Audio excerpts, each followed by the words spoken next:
سلامونه او احترامات دا د کامن وایس د خپلواکي وینا یا طبیعي وینا د برخې لپاره د غږونو د ثبت معلوماتي ویډیو ده. په دې اړه باندې نورې ویډیوګانې موږ یوټیوب چینل کې پیدا کولی شئ. دلته یې په اهمیت باندې خبرې شوي او داسې سره کم پوښتنو ته ځواب ووایو.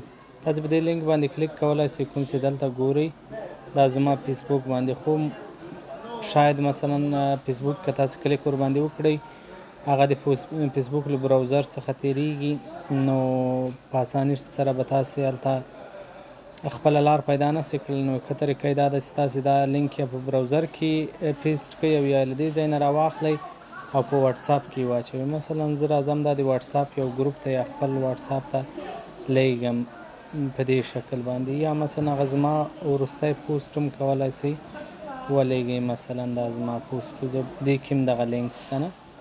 دې لینک باندې تاسې کلیک کوئ او تاسې مستقیما همغه ځای ته راځئ چېرته چې تاسې پوښتنو ته ځواب ووایئ.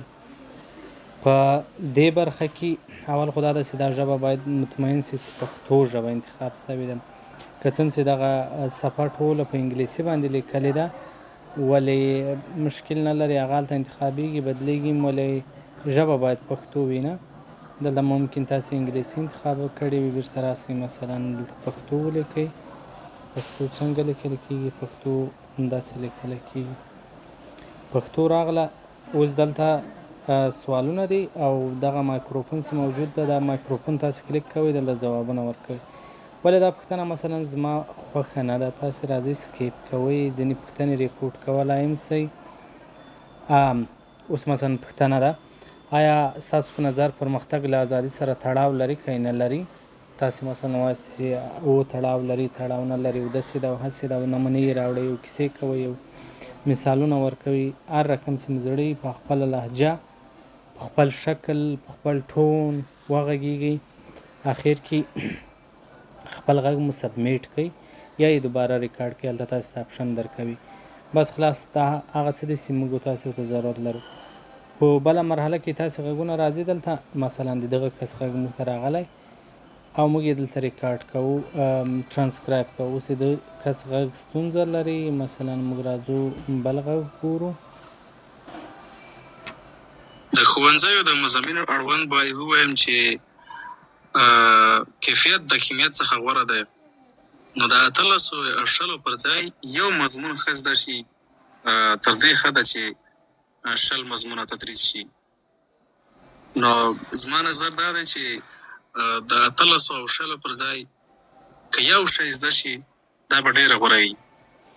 په هر صورت دغه رقم کلیپونه راځي، موږ یې ټرانسکرایب کوو، موږ یې غږ متن ته اړوو. که تاسې همکاري کوله کور مو ودان، یعنې د همدې په خاطر باندې دا کار کېږي. بیا وروسته صحیح کېږي او سبمیټ کېږي. په هر صورت ټوله پروسه هم دا وه، او چې موږ ضرورت لرو هغه دا ده چې د ډېرو خلکو دغه ډول طبیعي غږ ولرو. مخکې چې کوم څه وو هغه داسې وو چې تاسې جملې لوستلې، یعنې د کتاب له مخې خبرې وي، د پاڼې له مخې خبرې وي، ولې دا ډېرې طبیعي خبرې دي.